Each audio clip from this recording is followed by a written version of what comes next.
Dr. Dawn Ewing. I'm the Executive Director of the International Academy of Biological Dentistry and Medicine. Why do you think the authorities are not banning mercury given what we know today?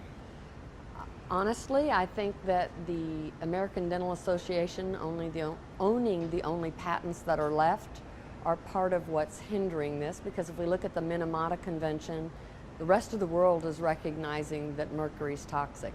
We're just a little behind. What do you see for holistic dentistry in the future? The holistic and biological dentistry of the future is going to have much more support than we've had in the past. You know, in the past, everybody thought we were voodoo medicine, that because we couldn't see something, it didn't exist. And now with new equipment that's out there, we're actually being able to see different energetic things, even with some of the CT scans that we're now viewing, things that we could see existed through electrodermal screening, EAV, and muscle testing, and we were told, no, that doesn't exist, but now we have hard science to back it up. So I think biological dentistry is going to have a lot more support than we've ever had in the past. Do you think there is such a thing as a biological root canal? Oh, great question. Biological, just look at the word. The root word bios means life. There is nothing alive about a root canal. You take out the main nerve, the blood supply, and the lymphatics, and you're left with a dead organ. Bacteria comes in, and that's not even my issue. If we could magically sterilize this tooth, it's still a disconnect. So I like to explain to my patients, if I have a lamp and I plug it in and I turn on the light bulb and it works, but now for a science experiment, I unplug it from the wall, I trim open the cord, and I cut out an inch of the wiring. I plug it back in and it all looks great, but now it doesn't function the same way. Yes, it functions as a piece of equipment here, a lamp in the room, like a tooth in the mouth, but it doesn't function the same. The light doesn't come on and brighten the world. We covered during this conference many issues related to root canals.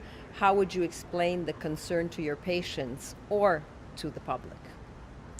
My concerns for the patient is that it compromises an immune system. When you look at the bacteria, and now this is in God's divine plan. Bacteria is put on the planet to scavenge dead flesh. When you do a root canal, there's no way you can remove all the flesh that's inside the tubules. It doesn't matter whether you laser it, laser only goes in a straight line. It doesn't matter if you ozonate it. It's great that you killed the bacteria, but you haven't removed the dead flesh. So let me use an analogy. I have a countertop with a dead cat on it, and the dead cat is filled with maggots. So I call an exterminator out, and he sprays, assuming I'm going to remove the dead cat. A couple of weeks later, I call him back. My dead cat still has maggots.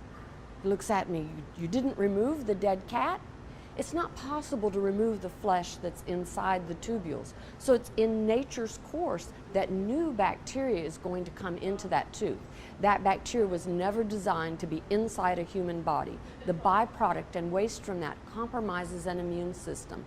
I don't have enough good health to give away to have a root canal tooth in my mouth. And I couldn't afford to get it lasered and ozonated over and over and over again to try to keep the bacteria count down, knowing that there's all that decaying flesh inside. Well, thank you very much, Dr. Ewing. You bet. Thanks for having me. It's a great conference. You guys should come next year.